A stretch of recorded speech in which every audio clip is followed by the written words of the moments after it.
आप सबको मेरा नमस्कार, स्वागत है हमारे यूट्यूब चैनल एज फंडा में। फिर से एक बार नई वीडियो के साथ मूल विधि पार्ट 2। फर्स्ट वीडियो में आप देख चुके हैं, हमने धारा 2 तक कर लिए थे और बाकी अब इस पार्ट 2 में हमने पूरी कंप्लीट मूल विधि करा दी है।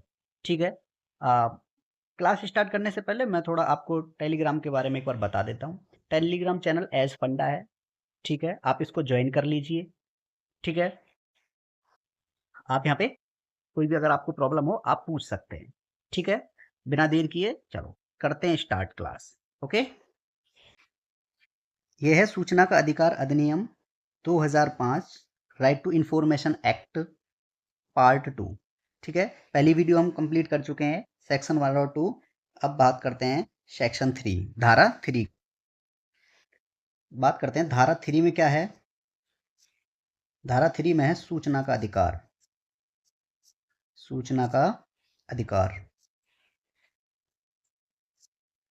सूचना का अधिकार, राइट टू इंफॉर्मेशन। ठीक है, तो मैं ये बता चुका हूं आपको कि सूचना का अधिकार कैसा अधिकार है, एक मौलिक अधिकार है।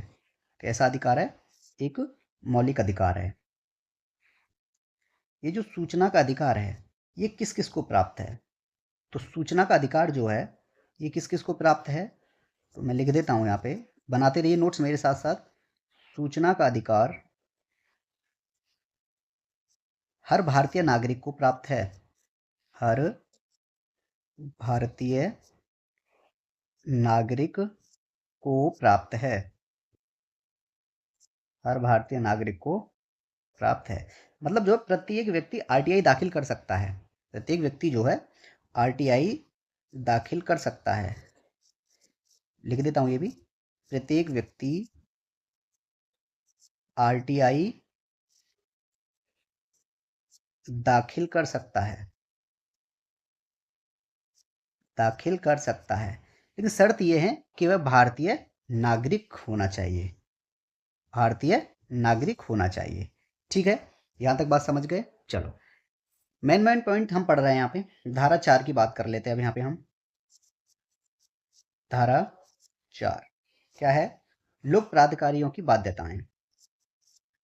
लोक प्राधिकारियों की बाध्यताएं। लोक प्राधिकारियों की बाध्यताएं। ठीक है, वीडियो को लाइक और चैनल को सब्सक्राइब कर लीजिए। ठीक है, आप हमारे टेलीग्राम चैनल को भी ज्वाइन कर सकते हैं। ठीक है, चलिए, लोक प्राधिकारी मतलब क्या होता है भाई? कि लोक प्राधिकारी, लोक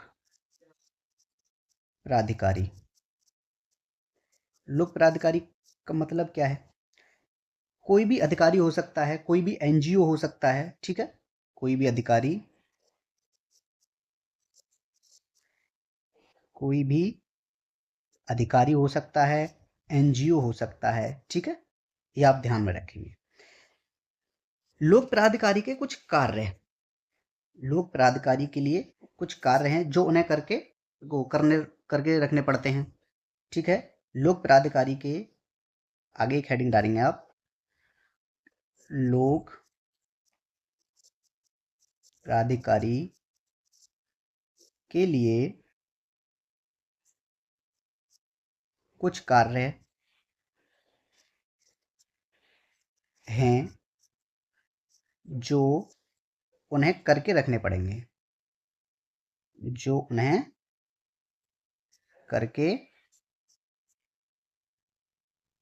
रखने पड़ेंगे। ठीक है, थोड़ा स्पीड में मैं करा रहा हूँ। ठीक है, ध्यान से करते रहिए मेरे साथ साथ, नोट्स बनाते रहिए, वीडियो को लाइक भी कर लीजिए। ठीक है, अब लोक प्राधिकारी के लिए कुछ कार्य हैं जो उनके द्वारा जो है करके रखने पड़ते हैं। वो कौन कौन से हैं? जैसे डॉक्यूमेंट्स को सही ढंग से हर समय सूचना देने के लिए तैयार रखना, तो यहाँ पे लिखोगे आप। ठीक है, कौन से कार्य हैं वो? कि डॉक्यूमेंट्स को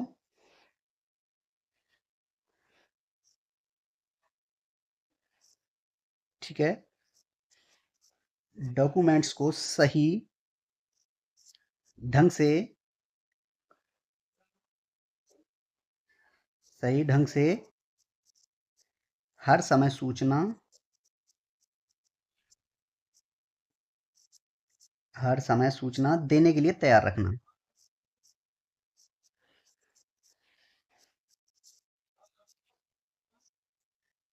तैयार रखना। ठीक है। लोक प्राधिकारी की बाध्यताएं ये हैं कि जो डॉक्यूमेंट्स को सही ढंग से हर समय सूचना देने के लिए तैयार रखना, कि कब कोई जाके वहां सूचना मांगने लगे और आप सूचना प्रदान कर सकें। ठीक है। और जो जानकारी है ना, उनको इलेक्ट्रिक रूप से सेव करना होगा। यहाँ क्या लिखेंगे? जानकारियों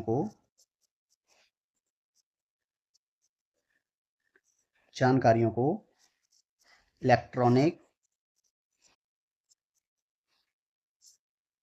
रूप से सेव रखना होगा।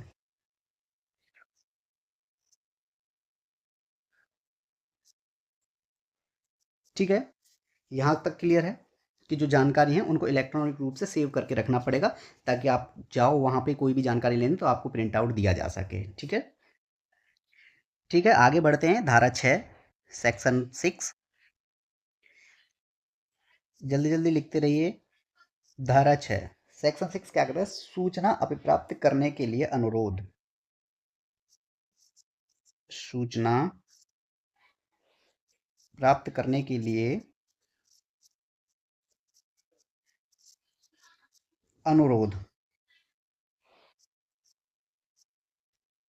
या प्रक्रिया। ठीक है। सूचना प्राप्त करने के लिए अनुरोध या प्रक्रिया। तो आरटीआई के द्वारा सूचना कैसे प्राप्त किया जा सकता है? तो आरटीआई द्वारा जो है सूचना प्राप्त करने की एक प्रक्रिया है। ठीक है, लिख लीजिए। आरटीआई के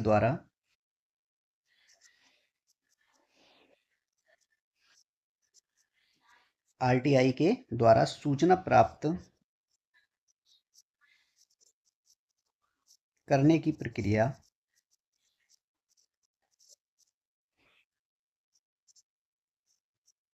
ठीक है। क्या है? मतलब कोई भी व्यक्ति जो इस अधिनियम के अधीन कोई सूचना प्राप्त करना चाहता है, तो वह कैसे आवेदन किया जाएगा? ठीक है। तो कर आवेदन करने की प्रक्रिया क्या है? आवेदन कैसे किया जाएगा? ठीक है। आवेदन जो होगा ना, लिखित या इलेक्ट्रॉनिक रूप के माध्यम से किया जा सकता है। तो यहाँ पे आप लिख लेंगे लिखित, इलेक्ट्रॉनिक, लिखित या इलेक्ट्रॉनिक के माध्यम से। ठीक है। अब एक चीज है भाषा, मतलब जो उसमें भाषा कौन सी होगी? या तो हिंदी हो सकती है, हिंदी या अंग्रेजी भाषा। पूरा सुने पहले। हिंदी या अंग्रेजी भाषा में आप जो है सूचना प्राप्त कर सकते हैं। ठीक है। लेकिन या उस क्षेत्र की भाषा में, यहां लिख देता हूं, या उस क्षेत्र की भाषा में जिसमें या उस क्षेत्र की भाषा में जिसमें आवेदन किया जा रहा है, जिसमें आवेदन किया जा रहा है। ठीक है। और एक चीज है, चलो ठीक है, आपने अंग्रेजी या भाषा में या इंग्लिश हिंदी भाषा में आपने जो है कर दिया ये सब, उसके बाद फीस भी जमा कराई जाएगी। आवेदन तो आपने दे दिया हिंदी या इंग्लिश भाषा में या उस क्षेत्र की भाषा में जिसमें आप रह रहे हैं, और फीस भी जमा कराई जाएगी। फीस भी जमा कराई जाएगी। इसका मतलब क्या है? कि फीस भी आपको लगेगी सूचना प्राप्त करने के लिए, ठीक है। ये आपका प्रोसेस है। यहां तक आप क्लियर हो? चलिए बात करते हैं, आगे है धारा 7। ठीक है। अब आपके लिए धारा 7 सेक्शन 7 अनुरोध का निपटारा। अनुरोध का निपटारा। बने रहे हमारे साथ। तो मतलब जो है अनुरोध का निपटारा यानी आवेदन का निपटारा, तो कितने समय में सूचना देना अनिवार्य है? अब यहाँ बात आती है कि भाई जो अनुरोध है उसका निपटारा करने के लिए कितने दिन में सूचना देना अनिवार्य है। तो यहाँ लिखता हूं मैं, कितने दिन नहीं लिखेंगे, कितने समय लिखेंगे। कितने समय में सूचना देना अनिवार्य है।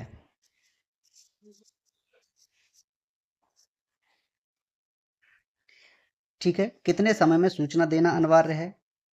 अनुरोध के तो अनुरोध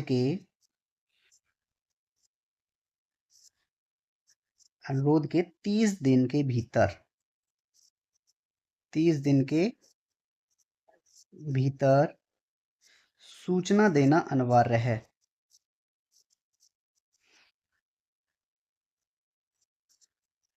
सूचना देना अनिवार्य है। साथ के साथ लिखते रहिए, काफी मेहनत कर रहा हूं आपके साथ में। यानी 30 दिन के भीतर सूचना देना अनिवार्य है, मतलब जो है जब आपने आवेदन किया है उसके 30 दिन के भीतर सूचना देना अनिवार्य है। अगर मान लो मांगी गई सूचना की जानकारी, ठीक है, एक चीज और है, ये तो है कि अनुरोध के 30 दिन के भीतर सूचना देना अनिवार्य है। अगर मांगी गई जानकारी, एक पॉइंट और लिख लो, एक इंपॉर्टेंट है, अगर मांगी गई जानकारी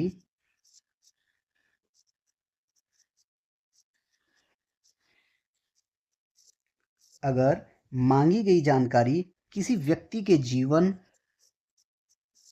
किसी व्यक्ति के जीवन या स्वतंत्रता से व्यक्ति के जीवन व्यक्ति के जीवन या स्वतंत्रता व्यक्ति के जीवन या स्वतंत्रता से संबंधित है से संबंधित है, तो सूचना लिखो साथ के साथ, तो सूचना 48 घंटे के भीतर प्राप्त कराई जाएगी। 48 घंटे के भीतर प्राप्त कराई जाएगी।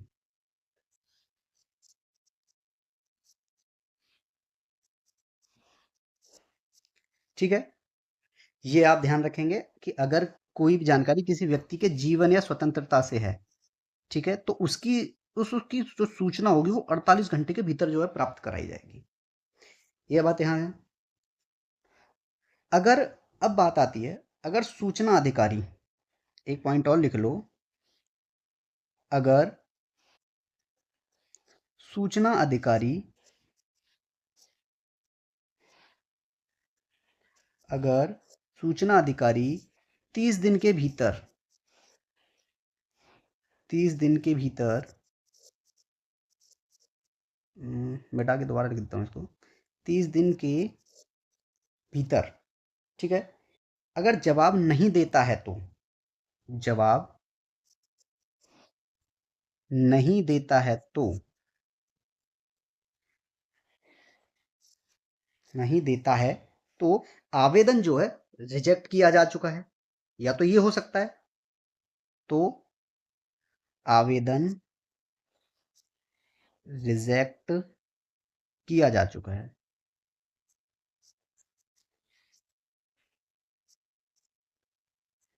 ठीक है, कितने समय में, अगर 30 दिन के भीतर जो है अगर जवाब नहीं देता है तो आवेदन रिजेक्ट किया जा चुका है, ये आप समझेंगे। ठीक है, आगे चलते हैं धारा 8, बात करते हैं अब धारा 8 यानी सूचना के प्रकट किए जाने से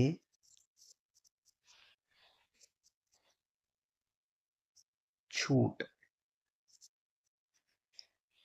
यानी सूचना के प्रकट किए जाने से छूट, यानी वो सूचनाएं जो आरटीआई के तहत नहीं दी जा सकती। क्या है उसमें, इसमें है वे सूचनाएं जो आरटीआई के तहत नहीं दी जा सकती नहीं दी जा सकती। ठीक है, अब बात यहां पे एक ये आती है कि ये आती है कि भाई धारा 7 में तो पढ़ा था कि सूचना 30 दिन के भीतर दी जानी चाहिए, लेकिन यहाँ है कि वे सूचनाएं जो आरटीआई के तहत नहीं दी जा सकती हैं। कौन सी सूचनाएं नहीं दी जा सकती हैं? तो वो सूचना क्या लिखेंगे यहाँ पे? वे सूचना जो आरटीआई के तहत नहीं दी जा सकती, तो वो सूचना प्रकटन से क्या लिखेंगे यहाँ पे? वो सूचना प्रकटन से पहला कौन कौन सी सूचना है जो नहीं दी जा सकती हैं?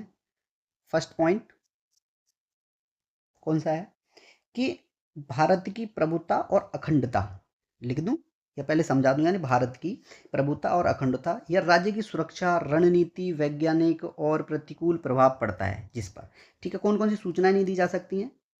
भारत की प्रभुता और अखंडता पर प्रभाव पड़े। ठीक है, लिख दूं भारत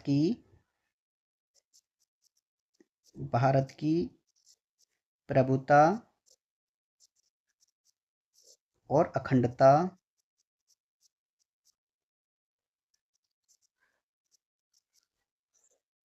या राज्य की सुरक्षा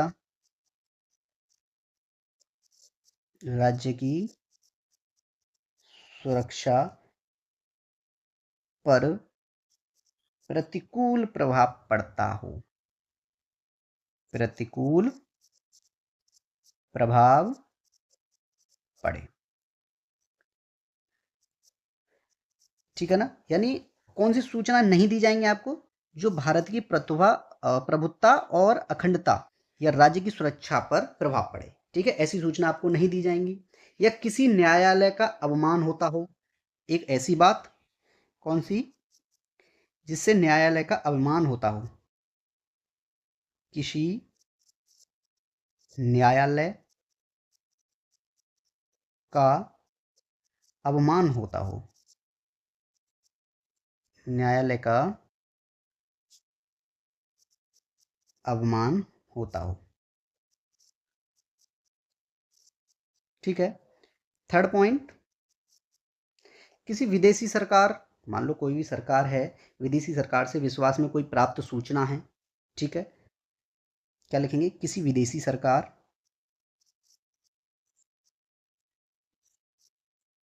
किसी विदेशी सरकार से विश्वास में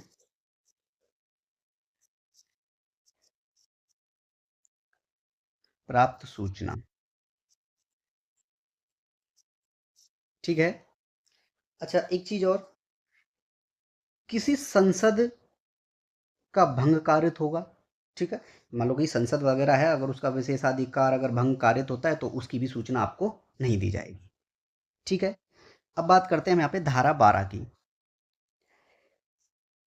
धारा 12 धारा 12 पृथक्करणता, साथ के साथ लिखते रहिए। ठीक है, यानी केंद्र सूचना आयोग का गठन। बात बताओ, पृथक्करणता मतलब केंद्र सूचना आयोग का गठन। ठीक है, एक पॉइंट है बहुत बढ़िया, केंद्रीय सूचना आयोग का गठन।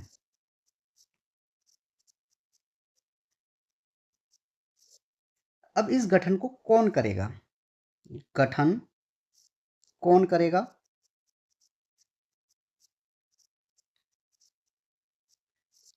ठीक है, कौन करेगा? केंद्रीय सरकार। कौन? केंद्रीय सरकार। ध्यान रखना ये बात कि केंद्रीय सूचना आयोग का गठन जो है केंद्रीय सरकार द्वारा किया जाता है। एक पॉइंट और लिख लो यहाँ पे, मेरे दिमाग में आया कि केंद्रीय सूचना आयोग केंद्रीय सूचना आयोग ऐसी शक्ति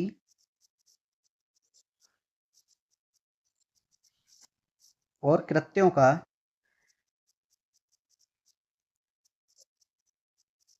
ऐसी शक्ति और कृत्यों का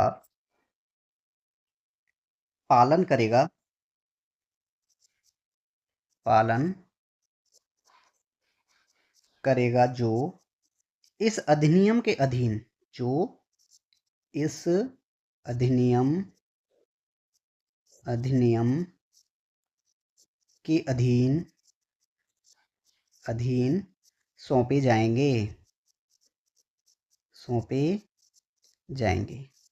ठीक है, यानी केंद्र सूचना आयोग जो है, ये पॉइंट बहुत बढ़िया है कि केंद्र सूचना आयोग ऐसी शक्ति और कृत्यों का पालन करेगा जो इस अधिनियम के अधीन सौंपे जाएंगे।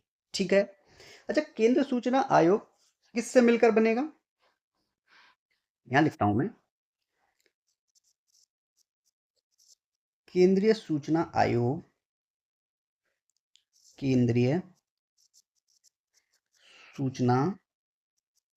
आयोग में कौन कौन शामिल हैं या किससे मिलकर बनेगा?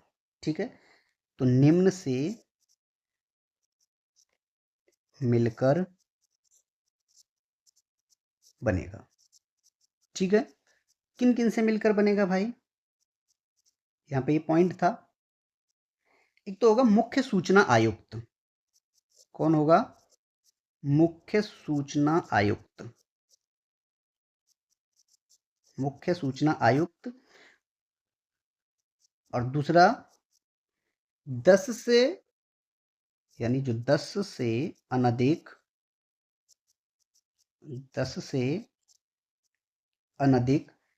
उतनी संख्या में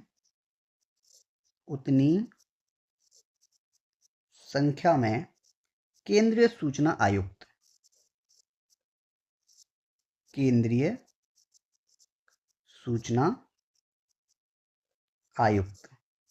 जितनी आवश्यकता हो। ठीक है, यानी मुख्य सूचना आयुक्त और केंद्रीय सूचना आयुक्त से मिलकर केंद्रीय सूचना आयोग बनेगा। यहां पे ठीक है। अब बात कर कि मुख्य सूचना आयुक्त या सूचना आयुक्त सदस्य कौन नहीं हो सकता।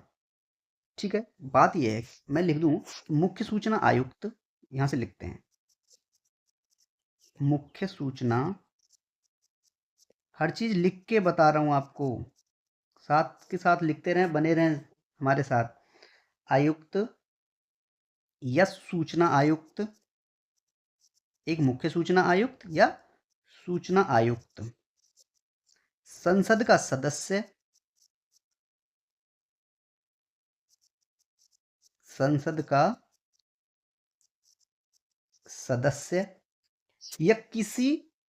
या किसी संघ राज्य क्षेत्र या किसी संघ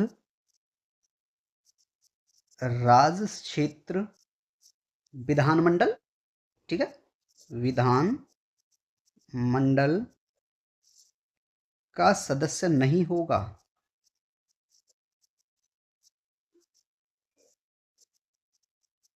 काफी इंपॉर्टेंट पॉइंट है कि मुख्य सूचना आयुक्त क्या है, कि मुख्य सूचना आयुक्त या सूचना आयुक्त जो है, एक तो संसद का सदस्य नहीं हो सकता या किसी संघ राज्य क्षेत्र यानी विधान मंडल का सदस्य नहीं होगा। कौन? मुख्य सूचना आयुक्त और सूचना आयुक्त जो है, दोनों संसद के सदस्य नहीं हो सकते हैं। ठीक है, धारा 12 में इतना है, आपके लिए काफी इंपॉर्टेंट है। मैं हर चीज सिर्फ वही चीज उठा रहा हूं जो काफी इंपॉर्टेंट है। आगे बढ़ते धारा 13 की ओर। धारा 13 13 क्या है? पदावधि और सेवा शर्तें। पदावधि और सेवा शर्तें। किसकी सेवा शर्तें? मुख्य सूचना आयुक्त और सूचना आयुक्त की। किसकी हैं?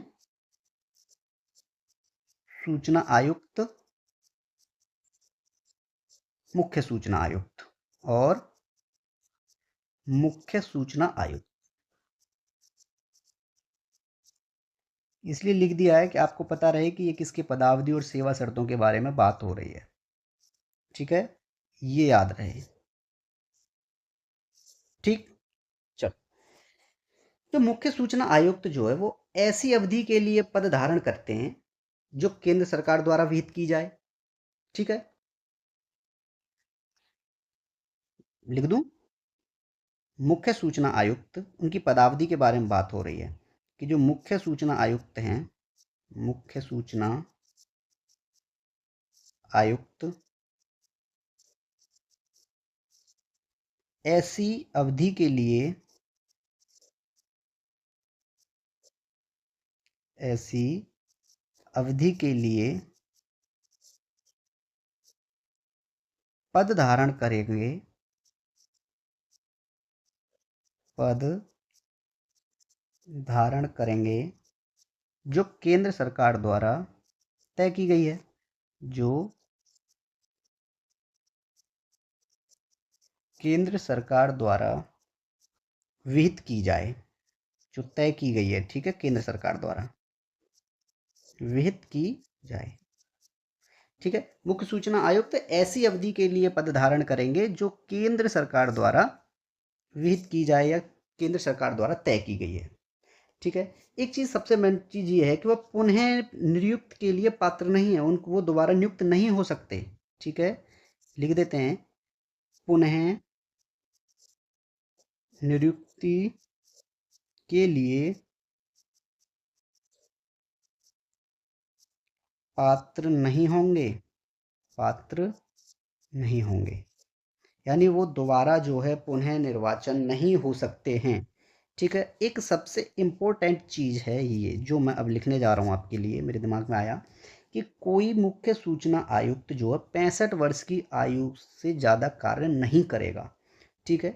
क्या है कि कोई मुख्य सूचना आयुक्त 65 वर्ष की आयु के पश्चात पद धारण नहीं करेगा। हर चीज़ लिख के दे रहा हूँ आपको, हर चीज़ लिख के प्रोवाइड करा रहा हूँ स्क्रीन पे, आप देख सकते हैं। ये नहीं कि बस बोल दिया और छोड़ दिया, नहीं, करा रहा हूँ, ठीक है। फिर एक बार बोलता हूँ कि हमारे टेलीग्राम चैनल को ज्वाइन कर लीजिए, आप वहाँ पे जो है क्विज़ वगैरह हैं आप उनको डे बाय डे दे सकते हैं कि आपकी कितनी प्रिपरेशन हुई है, ठीक है। वहाँ पे आपको नोट्स भी प्रोवाइड कराए जाएंगे, ठीक है। ये इंपॉर्टेंट चीज़ चल रही थी कि कोई मुख्य सूचना आयुक्त जो 65 वर्ष की आयु के पश्चात पद धारण नहीं कर सकता, ठीक है। एक चीज़ और है, क्या? वो ये है कि प्रत्येक सूचना आयुक्त अपने पद रिक्त करने पर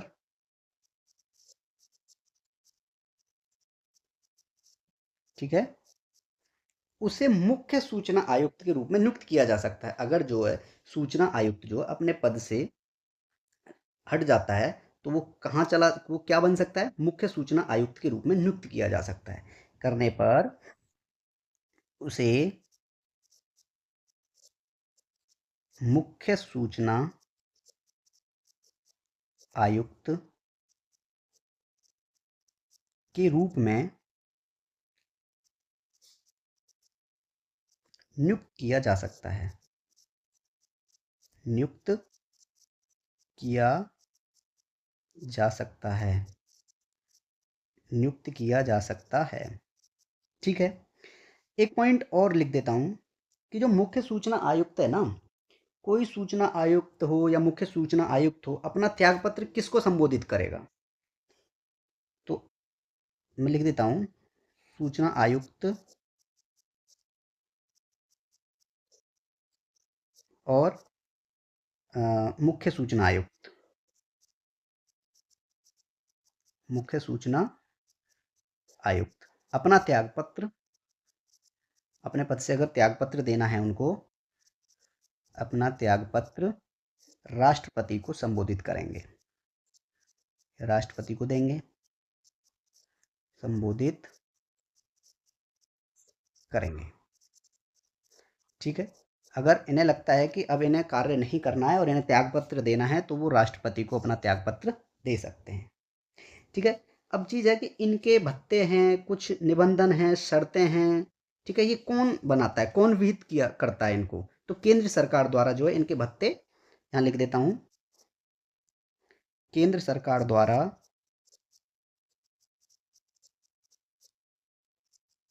इनके भत्ते, निबंधन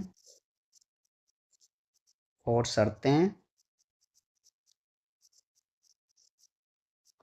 ठीक है, विहित की जाती हैं या बनाई जाती हैं,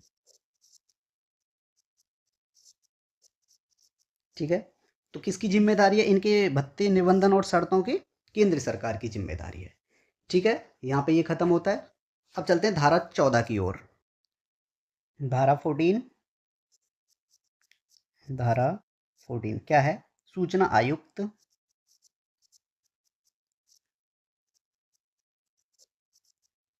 या मुख्य सूचना आयुक्त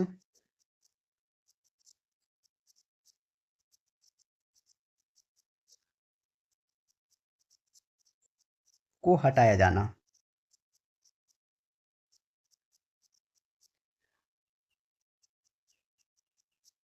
ठीक है।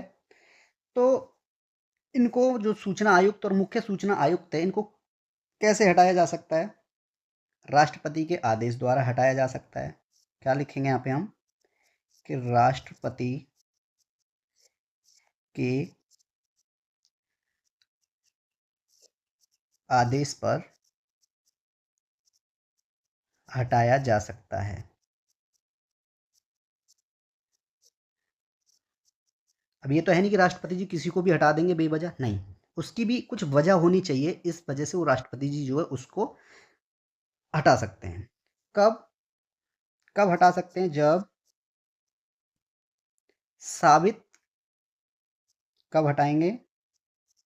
जब साबित कदाचार या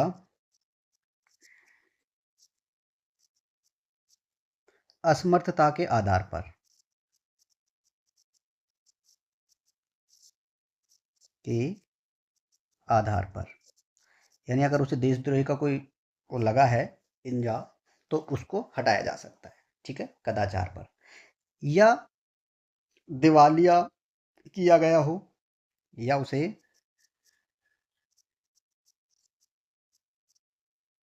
पहला पॉइंट था, दूसरा है या उसे अ,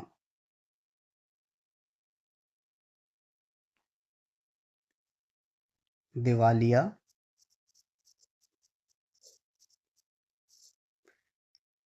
किया गया हो,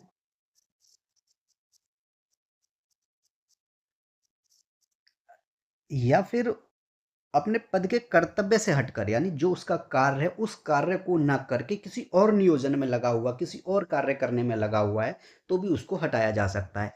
तो मैं क्या लिखूंगा यहाँ पे? अपने पद की कर्तव्य, अपने पद के कर्तव्य से हटकर, अपने पद के कर्तव्य से हटकर किसी, भाषा में लिखेंगे हम वैतनिक, किसी वैतनिक नियोजन में लगा हुआ है, यानी किसी अलग कार्य में वो लगा हुआ है,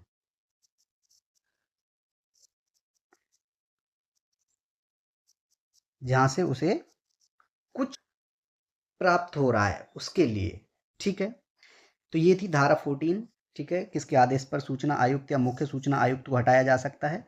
राष्ट्रपति जी के आदेश पर। लेकिन उसमें भी कुछ कंडीशंस हैं, अगर वो ये तीनों कंडीशंस उसमें पाई जाती हैं या कुछ और भी हैं जिनके द्वारा इसको, इन दोनों को हटाया जा सकता है, ठीक है। चलते हैं धारा 15, धारा 15, धारा 15 यानी 15, राज्य सूचना आयोग का गठन। राज्य सूचना आयोग का गठन, राज्य सूचना आयोग का गठन। तो बात यह है कि इस राज्य सूचना आयोग में कौन कौन शामिल हैं? राज्य सूचना आयोग में कौन शामिल है? कौन शामिल है? राज्य मुख्य सूचना आयुक्त हैं। कौन? राज्य मुख्य सूचना आयुक्त। मुख्य सूचना आयुक्त। और फिर से वही 10 से अनधिक उतनी ही संख्या में राज्य सूचना आयुक्त। पूरा लिख देता हूं मैं। 10 से अनधिक उतनी ही संख्या में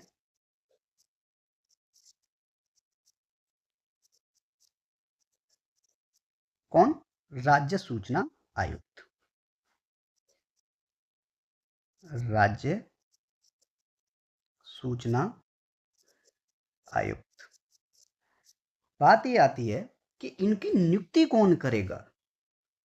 इनकी नियुक्ति कौन करेगा? तो राज्यपाल द्वारा नियुक्ति की जाएगी। ठीक है, नियुक्ति कौन करेगा? किसके द्वारा की जाएगी नियुक्ति? राज्यपाल द्वारा। राज्यपाल द्वारा। क्लास थोड़ी लंबी होने वाली है, लेकिन इसी में आज आपका जो है ये खत्म हो जाएगा, सूचना का अधिकार अधिनियम। ठीक है, क्लास थोड़ी लंबी है लेकिन बने रहें साथ में। फिर एक बार टेलीग्राम को चैनल जो है सब्सक्राइब आप कर लीजिए। चलो अब चलते हैं धारा 16। धारा 16 क्या है? पदावधि और शर्तें हैं। पदावधि और शर्तें किसकी? राज्य मुख्य सूचना आयुक्त की। राज्य मुख्य सूचना आयुक्त या राज्य सूचना आयुक्त। राज्य सूचना आयुक्त। ठीक है, धारा 16 में क्या है? पदावधि और शर्तें हैं राज्य मुख्य सूचना आयुक्त की और राज्य सूचना आयुक्त की। ठीक है, अच्छा बात यह है कि राज्य मुख्य सूचना आयुक्त और राज्य सूचना आयुक्त में जो है इनकी जो कितनी पदावधि तय की गई है, तो इनकी जो पदावधि है 65 वर्ष। कितनी हो सकती है? तो 65 वर्ष हो सकती है, या जो केंद्र सरकार द्वारा तय की गई है, या केंद्र सरकार द्वारा तय की गई है। तय की गई है, या तो 65 वर्ष हो सकती है या फिर जो केंद्र सरकार द्वारा तय की गई है। इसमें शर्त क्या है? शर्त इसमें यह है कि दोबारा नियुक्त नहीं होगा। दोबारा नियुक्त नहीं होगा। नहीं होगा। ठीक है, ये पदावधि और शर्तें हैं कि 65 वर्ष या केंद्र सरकार द्वारा तय की गई हो और वो दोबारा नियुक्त अपने पद पर नहीं होगा। ठीक है, अब चलते हैं धारा 17 की ओर। धारा 17 जल्दी करा रहा हूं लेकिन हर पॉइंट लिख के बता रहा हूं आपको। राज्य मुख्य सूचना क्या है? धारा 17 में राज्य मुख्य सूचना आयुक्त या राज्य सूचना आयुक्त, राज्य सूचना आयुक्त को हटाया जाना।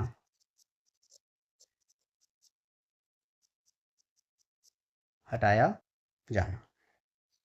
ठीक है, धारा 17 है ये। ठीक है, अच्छा तो इनको जो है किसके द्वारा हटाया जाएगा? इनको किसके द्वारा हटाया जाएगा, ये पॉइंट है कि किसके द्वारा।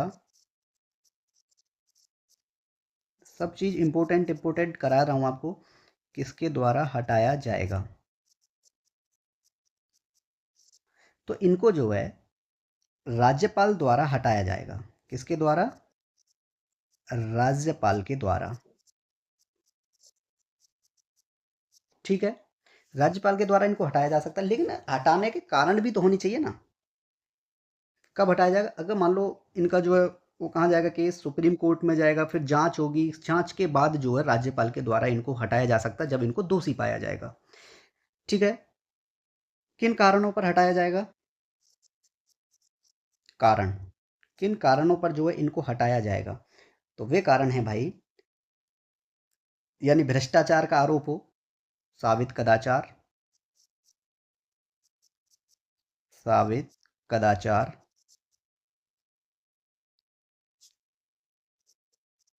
साबित कदाचार हो, या असमर्थता का मामला हो, या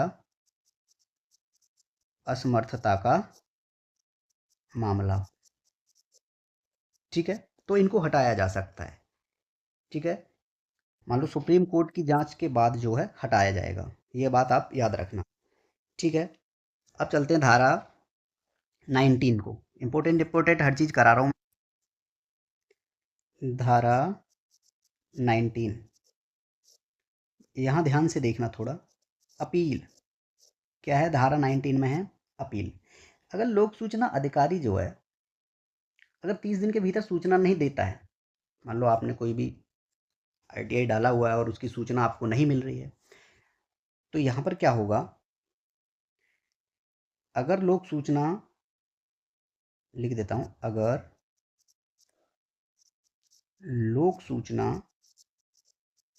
अधिकारी, ध्यान से देखते रहें, वीडियो को लाइक ज़रूर कर लें। अगर लोक सूचना अधिकारी 30 दिन के भीतर सूचना नहीं देता है या सूचना देने से मना करता है, भीतर सूचना नहीं देता है, सूचना नहीं देता है या मना करता है, तो पहली अपील कब की जाएगी?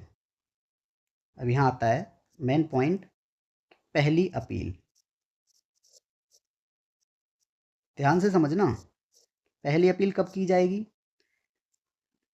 पहली अपील कब की जाएगी? तब की जाएगी जो तय समय पूरा होने की तारीख से 30 दिन के भीतर। ठीक है, मैं लिख देता हूँ एक बार, फिर आपको समझाता हूँ। तय समय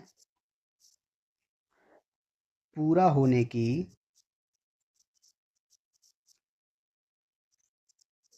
तारीख से 30 दिन के भीतर, 30 दिन के अंदर अंदर जो है वो सूचना करी दी जानी चाहिए, पहली अपील। तो पहली अपील जो कब दोगे आप? तय किया गया समय, यानी तय समय पूरा होने की तारीख से 30 दिन के भीतर। मान लो आपने कोई भी अपील की, ओ सॉरी, कोई भी आपने आरटीआई एक्ट डाला, लेकिन आपको कोई सूचना नहीं दी अधिकारी ने, और 30 दिन पूरे हो गए, तो आप जो है उस 30 दिन जो पूरे हो गए हैं, जो आपने जो आरटीआई एक्ट डाला था, उससे अगले जो 30 दिन आएंगे ना, उनके बीच में जो 30 दिन है, उससे अगले वाले 30 दिन तक आप कभी भी पहली अपील डाल सकते हो। ठीक है, अब आता है कि अपील किसके पास की जाएगी? अपील किसके पास? ये भी तो एक भाई बड़ी चीज है कि अपील किसे करोगे। अपील जो है किसे दी जाएगी? लोक सूचना अधिकारी, लोक सूचना अधिकारी से बड़ी रैंक के अधिकारी को, अधिकारी से बड़ी रैंक के अधिकारी के पास, अधिकारी के पास। ठीक है, अब आपने जो है पहली अपील कर दी 30 दिन के भीतर, जब आपको कोई जवाब नहीं मिला, जब पहली अपील करने के बाद भी फिर भी आपको अपील जवाब नहीं मिला, तो दूसरी अपील आप कब करोगे?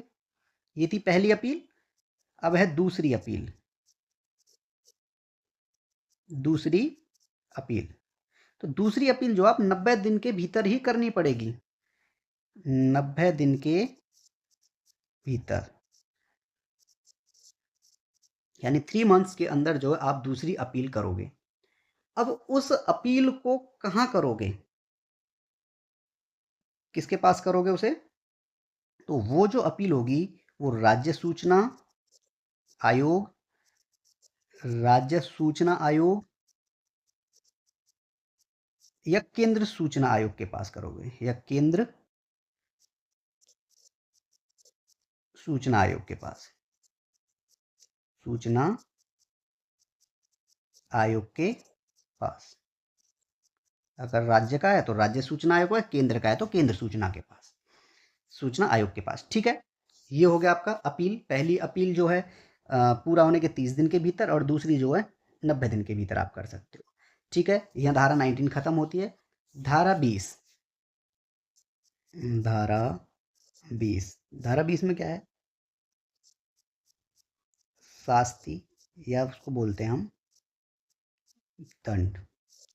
कि मतलब यदि सूचना आयोग जो है, जो सूचना आयोग अधिकारी है या राज्य सूचना है, केंद्र सूचना आयोग है, अगर वो जो है जो रिपोर्ट है, अगर उसको नहीं, आवेदन को जो आपने किया है, सूचना नष्ट करता है, ये कुछ भी मतलब ऐसा गलत काम करता है, तो उसको दंडित किया जाएगा। ठीक है, यदि सूचना आयोग, तो उसे कब दंडित किया जाएगा? यदि सूचना आयोग, यदि सूचना आयोग, यदि सूचना आयोग या तो वो बिना उचित कारण के आवेदन को नामंजूर कर देता है, बिना उचित कारण के, बिना उचित कारण के आवेदन को, आवेदन को नामंजूर कर देता है, नामंजूर कर देता है। ठीक है, अगर उसको नामंजूर कर देता है बिना उचित कारण के, कोई कारण नहीं था फिर भी उन्होंने क्या किया, उसको नामंजूर कर दिया, तो उनको दंडित किया जाएगा। ठीक है, सूचना आयोग को। या फिर तय किए गए समय में, दूसरा पॉइंट क्या लिखेंगे, तय किए गए समय में,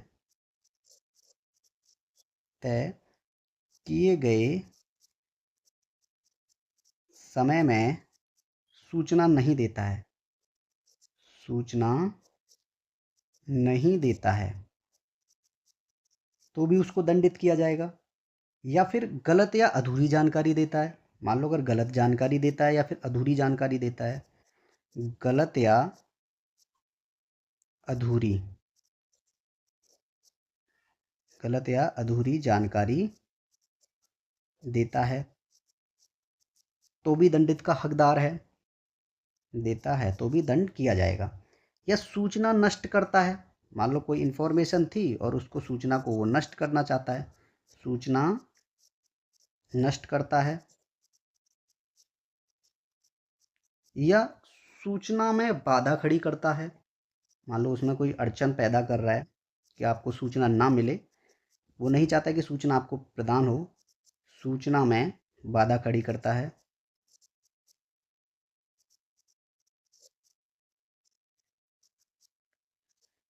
तो उसे दंडित किया जाएगा।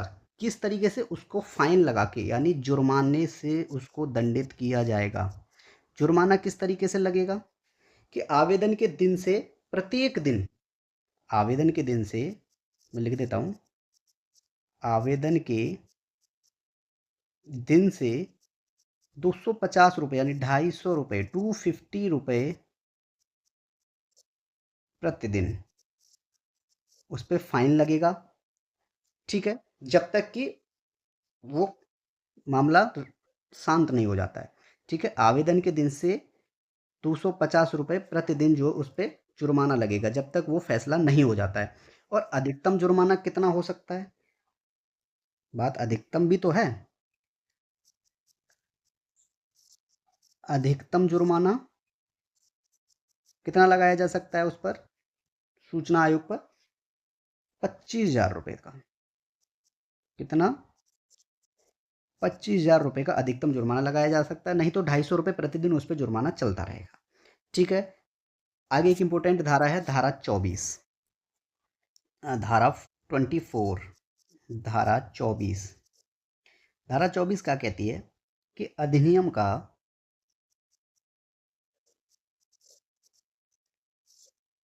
अधिनियम का कतिपय, किस पे लागू नहीं होना है? संगठनों को लागू न होना।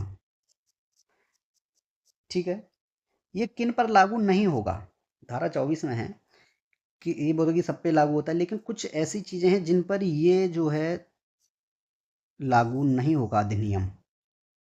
सूचना का अधिकार कुछ ऐसे हैं कपित्य संगठन जिन पर ये लागू नहीं होगा। कैसे भी करके आप कुछ भी कर लो पर ये लागू नहीं होगा। ये किन पर लागू नहीं होगा? ये किन पर लागू नहीं होगा? तो ये जो है किन पर लागू नहीं होगा? दूसरी अनुसूची में जो दूसरी अनुसूची में विनिर्दिष्ट संगठनों पर लागू नहीं होगा। ठीक है, जो दूसरी अनुसूची में है जो संगठन, उन पर लागू नहीं होगा। दूसरी अनुसूची में दूसरी अनुसूची है जो है उसमें कौन कौन संगठन शामिल हैं? जैसे सीमा सुरक्षा बल है, प्रवर्तन निर्देशालय है, आसूचना ब्यूरो है, ठीक है, विशेष सीमांत बल है, बीएसएफ, आईबी, एसपीएफ, सीआरपीएफ है। तो आप इनकी जानकारी नहीं ले सकते हो। तो किस किस की जानकारी नहीं ले सकते हो आप? एनसीबी, एनएसजी, आपके लिए बीएसएफ भी है, और आईबी इंटेलिजेंस ब्यूरो, ईडी है, रॉ है, सीआरपीएफ है, और एसपीएफ है, और भी है। ठीक है, आप इनकी कोई जानकारी नहीं ले सकते हो। आप कहोगे अरे हमारे पास तो अधिकार है, ये मौलिक अधिकार है हमारे पास, सूचना का अधिकार अधिनियम। लेकिन नहीं, यहाँ धारा 24 ये खत्म कर देती है कि आप जो है किसी भी संगठनों में लागू नहीं होगी। ये इन संगठनों में ये जो है सूचना का अधिकार लागू नहीं होगा कि आप इनके बारे में कोई सूचना जान सको। ठीक है, चलिए बात करते हैं धारा 25। धारा 25, धारा 25। धारा 25 में क्या है? रिपोर्ट करना, मॉनिटर करना या रिपोर्ट करना,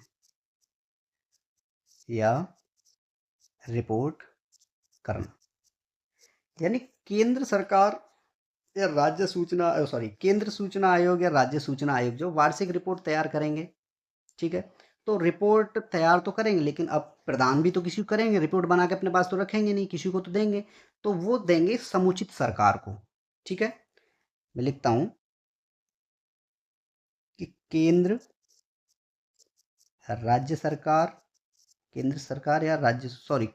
सूचना या राज्य सूचना के बारे में, केंद्र सूचना या राज्य सूचना आयोग क्या बनाते हैं? वार्षिक रिपोर्ट बनाते हैं, वार्षिक रिपोर्ट तैयार करते हैं, वार्षिक रिपोर्ट तैयार करते हैं। ठीक है, अब वार्षिक रिपोर्ट तैयार करते हैं, लेकिन रिपोर्ट किसे प्रदान किया जाएगा? तो रिपोर्ट किसे प्रदान की जाएगी? तो रिपोर्ट किसे प्रदान करेगा केंद्र सूचना आयोग या राज्य सूचना आयोग? तो वो दी जाएगी समुचित सरकार को। किसको? समुचित सरकार को जो है वो रिपोर्ट दी जाएगी। ठीक है, समुचित सरकार को रिपोर्ट प्राप्त की जाएगी। अब समुचित सरकार कौन सी सरकार है? मैं पहले ही बता चुका हूं, विधि द्वारा स्थापित सरकार। विधि द्वारा स्थापित सरकार, राज्य सरकार हो या केंद्र सरकार हो, ये क्या है? समुचित सरकार है। ठीक है, धारा 2 का पॉइंट 1 भाग का में जो है ये क्या है? समुचित सरकार को परिभाषित किया गया है। ठीक है, यहाँ पर आपकी क्लास खत्म हो जाती है। सूचना अधिकार अधिनियम 2005 यहाँ पे खत्म हो चुका है। ठीक है, ये क्लास 2 थी। पिछली क्लासेस में हमने धारा 2 तक पढ़ लिया था। ठीक है, वीडियो को लाइक और चैनल को सब्सक्राइब ज़रूर करना। और हमारा जो टेलीग्राम चैनल है आप उसको ज्वाइन कर लीजिए, उसमें जो आपको क्विज़ मिलेंगी करने के लिए पर डे कि आपकी प्रिपरेशन कितनी हो रही है। ठीक है, बने रहिए हमारे साथ। धन्यवाद।